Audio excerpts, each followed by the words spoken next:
Today we're going to look at character arcs, which is basically a more in-depth look at the character's inner journey that we talked about in our last video. And this video is one of the videos in our series of the novel writing journey from conception through to publication.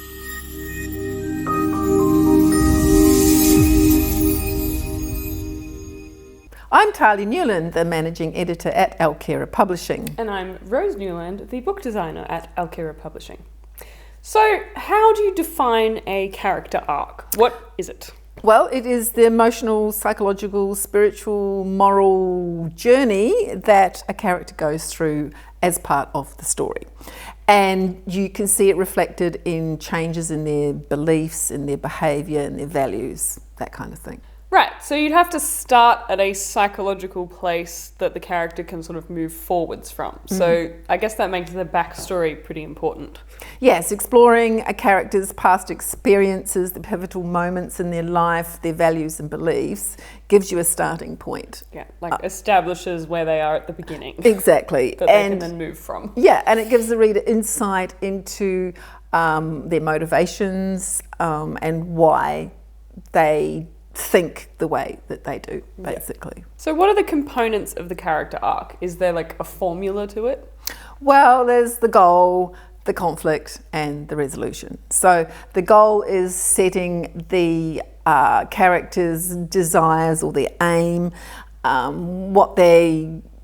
this is what basically sets the story in motion, and then the conflict is the challenges that they go through as part of the story, and then of course the resolution is where they end up at the end. Do they achieve their goal or do they not achieve their goal, basically. So it's the old like beginning, middle, end. I mean, it is an arc, right? So it's like the goal, the conflict, and then the resolution. That's right. Like yes. A nice little arc. Yeah, exactly. So it's closely related to the plot, but like it's sort of separate to the plot because it's more about the inner workings, right? Yeah, that's right. Exactly. So when you do like a plot timeline, you have the outer journey and the inner journey can be written separately. They can be marked separately. So, but they'll often link back. They'll link, obviously, because certain things in the outer journey stimulate certain things in the inner journey. But you sort of got to make sure that the inner journey, the character arc, has this growth and development as well as the outer journey. So it sort of develops alongside the plot. So the first step in creating a character arc is to establish the goal, and that goal should be intriguing and have high stakes, and it should drive the character to take action to overcome the obstacles.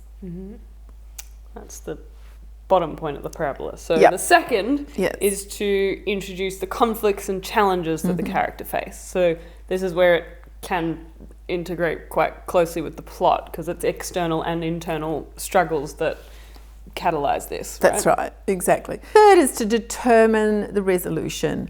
Will the character achieve their goal or will they face the consequences of their action?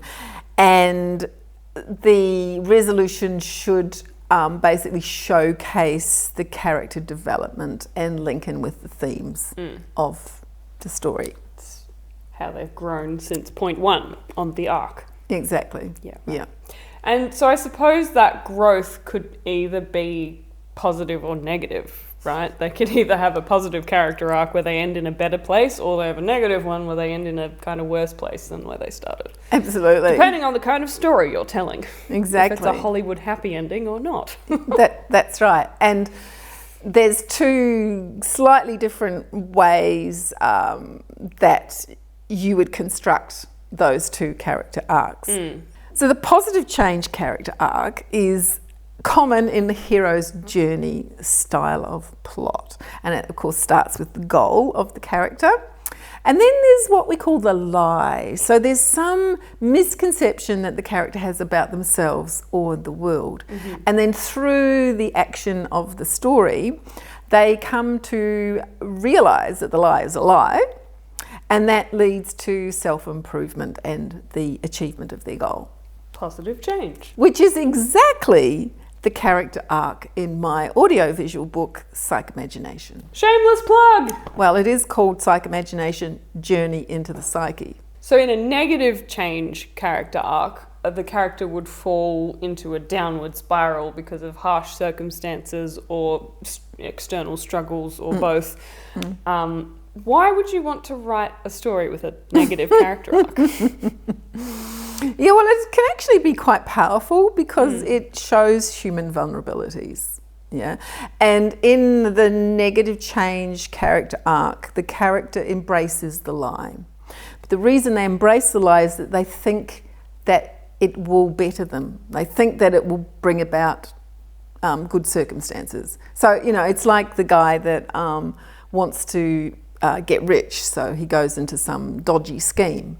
Right, so the lie is that it's actually going to make him rich. But he embraces it thinking it will make him rich, but in actual fact he ends up in poverty on the streets. Right, so, or he gets everything he wants, he's rich, but then he's alone and unhappy, and he realises that it didn't make him rich at all. So it's like, yeah, and the culmination of that is that the character ultimately realizes that by embracing the lie, they created negative outcomes for themselves.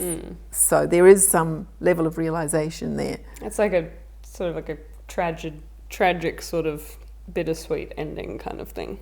Yeah, well, if you've got the realization part in there, then that does give it a slightly uplifting angle because the bittersweet. Because the character's learnt something. But there can also be ones where the character just doesn't learn anything and the reader's like, oh. Well, those are the really miserable books, And personally, as an editor, if I have a book that doesn't have that self-reflection part of it to just lift a negative change character arc, I will suggest that there is just something that because otherwise you leave your readers really depressed. And, if someone, we all go through tragic things in our lives, right? We all have difficulties in our lives. But if when we come out of them, we feel like we've learnt something from them, then it just is a completely different angle on that misery that we went through, and that can be quite uplifting for people to see. So we see this story where this person's just gone through this awful thing, and then they just end up way down here in terms of everything. But then if they see why they ended up there, well, that's something. So do you think a negative character arc is a harder one to get right? It's like a more delicate balance. Yeah, the hero's journey is such a classic. And it is a classic because it is so uplifting for people. And it's like when stories were stories told around a campfire before written language, that was it. That was the stories that got told, because through those stories, education was passed down through the tribe.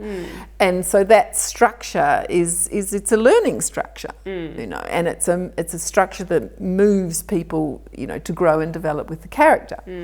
So when you have that, you sort of have, it's like if you stick to that, then you can be confident that you're going to leave your reader in a good place. But if you're doing the negative change character arc, then yes, getting the balance right, I think, is really hard, because, if I read something, I can see that it's going, instead of this character arc sort of going, it's going like that. Is that what the arc looks like for the negative one? He just sort of does this. Well, no, I think it just goes like that. But, no, because it's got to have the uplift, the realization at the end. Oh, okay, just a little something. Anyway. But the thing is, if it's too depressing, you don't want to read it. Yeah. Right. So I think there is probably, I don't know whether you could say there's more skill. Yeah. But there is definitely skill in getting the balance right. And it's all a balance. Yeah. And in just having something at the end that illuminates it such that it's just not totally miserable. Yeah. Because I read a lot of books, and I do read the reviews, and you just get some that say this was just such a miserable book. Yeah. You know, there's with no redeeming qualities at all in any of the characters, you know, and you just go, I wouldn't. I mean, some people love to, like, well, for movies, like, some people love to just watch a movie that'll just going to make them bawl, which I don't.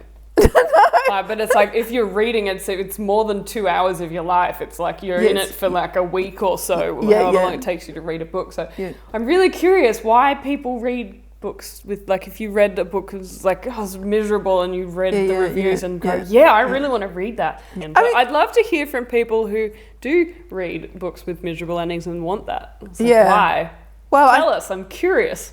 I think that some people do like tearjerkers. Yeah. You know, they like stories that make them cry. But I feel like you'd still want the catharsis of a slightly happy ending at the end. Something. So I guess it's important to differentiate between, again, the outer and inner journeys with, like, you can have a really positive hero's journey arc for the character arc, but the actual plot can be about a really dark topic, or like, you know, the story, the plot itself and the events in the story can be really dark and depressing. You know, talking about whatever, you know, any terrible historical event which happens that you're writing about. But if the internal character arc is positive, then you can still end with it gives you that bittersweet sort of feeling of like, well, they went through this terrible physical outer experience, but their inner journey, like, they came out of it. They grew and changed in a positive way. But I guess, could you have the opposite, where, like, the outer journey is like real positive, but then the inner journey is like, well, I guess that's like the rich man, like the person who goes through this thing of, like, this get rich quick scheme that he does, which is like a really, you know, positive outer journey of like, he gets what he set out to do with all the material wealth and all of this, but then at the end of it, his character arc's gone like this. He's become this really horrible person. He's a horrible person now, and he's realised he's still not happy, even though, So I guess you could have them both ways. It is, you've got, you know, your graphs. I'm a very visual person, so your graphs go like this. Or they can go like this, or they can go like this. Yes. So that's where it's not the same as the plot. Yeah. And where what's happening inside doesn't directly follow what's going outside. Yeah. They always relate to each other, but it doesn't necessarily have to be exactly the same. And perhaps you could say that where they do vary, there's a lot more sort of tension in the story, which would make it, you know, quite more interesting story. It will certainly would take a more skill in the author. Yeah. So this one easier, this one harder. So that's like character arcs, basically. That's it. Yeah. I think we've covered the main points there. So I hope you liked this video. If you found that helpful, don't forget to press the thumbs up button and the subscribe button and all the buttons, and then share it with your friends and all of that stuff. We're really bad at doing these outros because we're not YouTubers. Well, most people turn off before. Oh yeah, they're gone they get now here. anyway. So if you're still here, well done. We think you're wonderful. You get a gold star, and I hope you've subscribed and liked it by now. All right. See you next time. Bye. Bye.